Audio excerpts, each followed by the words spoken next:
Guten Tag, hier ist der Nachtanwalt and welcome to War 2 of Season 25, where we are taking on 5469. So first of all, like always, I will scout my path.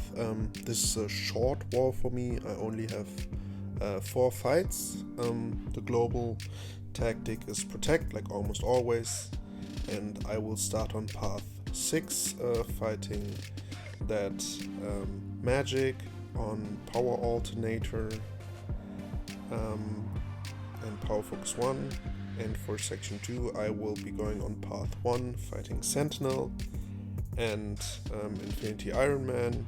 That's why I will bring Magneto, because he just destroys robots, and then I will fight that shared mini, the Killmonger, with Warlock on Buffet. And that's already it for my contribution to this war. But to spice up this video, I will have 4 more fights by my Alliance Mate Marx, who I already showed in previous videos. He's a really good Quake player, and I will show 2 of his Quake fights, but don't worry, the longer the fights, the faster they are over, because I will speed them up. And also he will have 2 fights with his newly ranked Apocalypse, 6-star rank 3 Apocalypse, which are pretty awesome as well, so stay tuned for that. But yeah, I chose my team, brought in Nick Fury for that magic, and like I said, yeah, nothing really special. She has power focus 1 and power alternator, and I could play it careful, wait out her limbo and stuff, but I will only need Nick Fury for this one fight, so didn't really bother to take care of anything, just waited there so the bleed would tick down so she didn't heal, but otherwise just go ham, take everything on the block, don't really care about limbo. That's why I already lost 60% of my health. It's not too bad. I do have a second life. She's down to 50%. This time she didn't trigger limbo. One big SB2 should almost seal the deal. She got stunned, one more combo, and she's down. Wasn't the cleanest fight, but that's okay, cause like I said, don't need him. So the first Marx Quake fight is gonna be against a Tigra on path 1, on vigorous assault and arc overload, but because he starts the fight with charging his heavy, Tigra is already concussed, and that's why she doesn't regenerate and also isn't unblockable. And I didn't speed up this fight because it's so quick. Marx is usually running suicides as well, especially for Quake, because if you play Quake perfectly, you don't really lose that much health, except due to the bleed debuff from suicides, but that's okay. And the next fight is going to be against the Mojo on node 22, I think, power snack and backup recovery. And this fight can be tricky because of Mojo's prompts, because if you successfully activate a prompt, he will gain power, and yeah, that's always the problem with Quake. You don't want the opponent to get any power. Yeah, but yeah, backup recovery already triggered. Now I speeded it up a little, but like you see there, backup recovery already triggered. 1 minute into the fight, he's already down to 50%, and Marx is just doing her thing. Pretty nicely done. Yeah, probably 2 more sets of aftershock, and Mojo is gonna be down. Yeah. Ooh, there he got to above power, but he still managed to do that pretty well. So the next fight is gonna be Apocalypse against Moleman on footloose force of will, crumbling armor, and kinetic transference. And he's using Apocalypse because Apocalypse is just a great Moleman counter. He can shrug off debuffs against Apocalypse, so you can parry him like normal. Yeah, just a great counter, not much to say about it. Always gotta be careful because of footloose. He will have a chance to evade and also becomes unblockable if he throws a special attack. Also, kinetic transference can be pretty difficult. It can play on your side. As for example, if you play against a Nick Fury, cause you can let him push himself to 2 bars of power, which is awesome.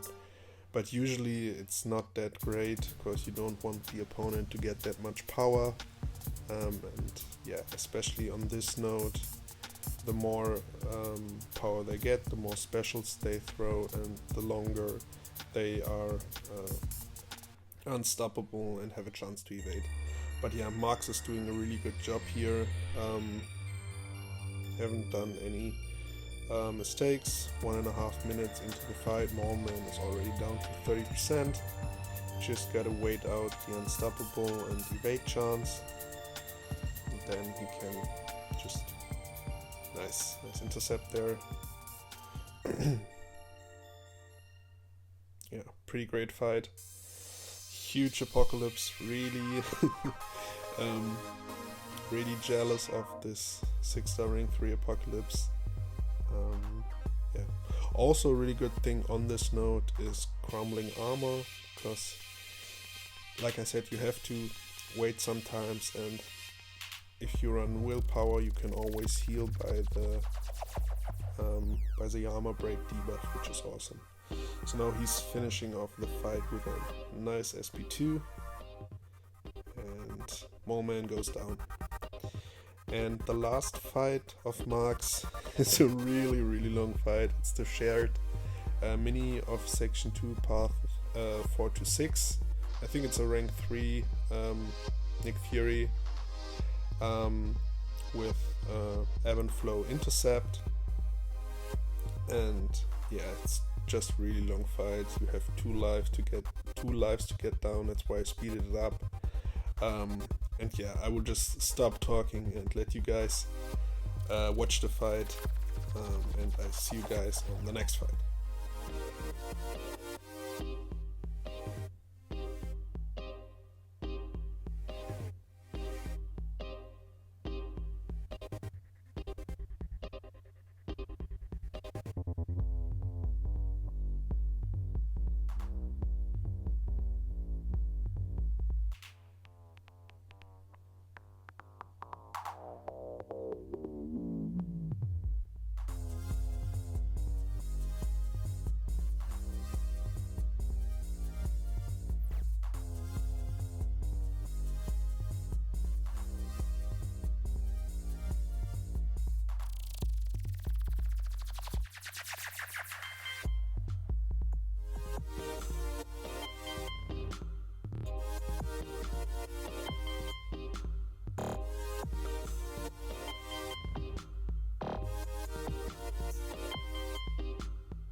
So yeah, that was a pretty nice fight by Marx, and like you see there, it was a really tense and close war at this point, so we knew we could win it, but we have to give it our best.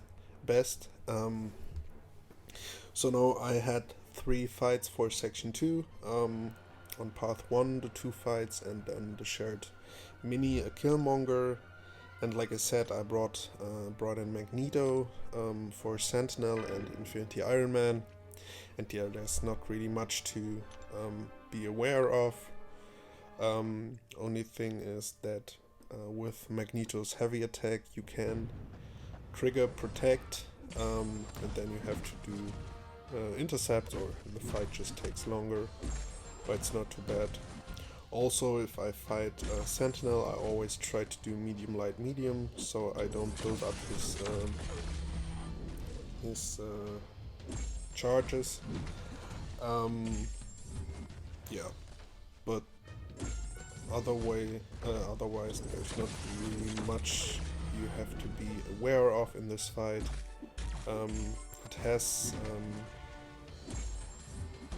the node where he heals every, I think, 25 seconds, but with Magneto he won't heal because he's magnetized. So yeah, just get to my SB3, charge up some prowesses, got 19, want to charge up some more, 36, and yeah, can't withstand that. That will be his end. So yeah, not too bad of a fight, but not too difficult as well. As well as the next one. So if there's an Infinity Iron Man on that note, I'm always really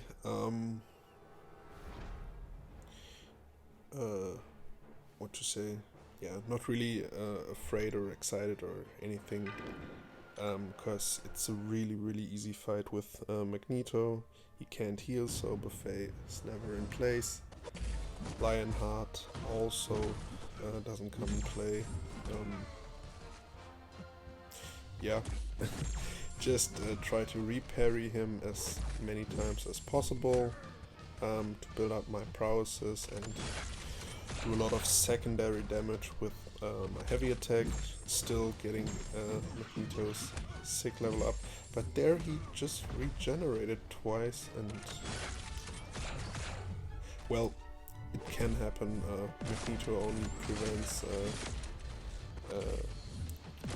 Buffet from triggering by 70%, so that was quite unfortunate. But yeah, it's not too bad, I'm doing that much damage. Just gotta do one more reparry and charge up my heavy. Well, 19 prowesses, he got 23%. Should be enough to finish the fight. And that means we already come to my last fight of this war. And yeah, this fight is actually kinda sketchy. It's a rank 3 Killmonger, so he has a lot of health and also attack. Also its strike counter power rate, which means I won't be able to throw any special attacks, which means I have to manage reverberation at all times. Yeah, and that will become a problem. But yeah, let's see how it goes. So strategy is just manage his reverb and don't get hit. Not really much else to worry about, but that's enough. I mean, reverberation is always nasty, and yeah, try to bait his SB1 because I can punish it with my heavy pretty consistently. But there was too slow and he just did his heavy attack, got clipped by it, took a big chunk of my health. Now I activated reverb while he almost had 2 bars of power, which means he ticks down pretty crazily. But yeah, still at 50%, he's also at 50%, just gotta be careful not to get hit again. Now reverb is back on, he only got 1 bar of power, but there the limber kicked in, his limber, so I was a little too slow with my heavy, which means I got clipped by his SB1. But the great thing with Warlock also is if he has an active armor up, the opponent can crit. But yeah, now we are both at 15%. The heavy I just did there with reverb took a big chunk of my health. Reverb is on cooldown, he's at 6%, I'm at 10%. And one more combo, he goes down. Yeah, that fight was way too close. but we didn't die, and like I said, like I usually say, that's the most important thing. So yeah, that was the end of my contribution to the war. Matthias finished that 6-star rank 3 Apocalypse, both with his guillotine, like always, and that meant the war was over, and we won this war as well, which is pretty awesome. We are 2-0 for the season now, so it's a pretty good start to the season. You see there Marx's first MVP. He had a great war. But yeah, I hope you guys enjoyed this war, and I will see you guys on my next one. Take care.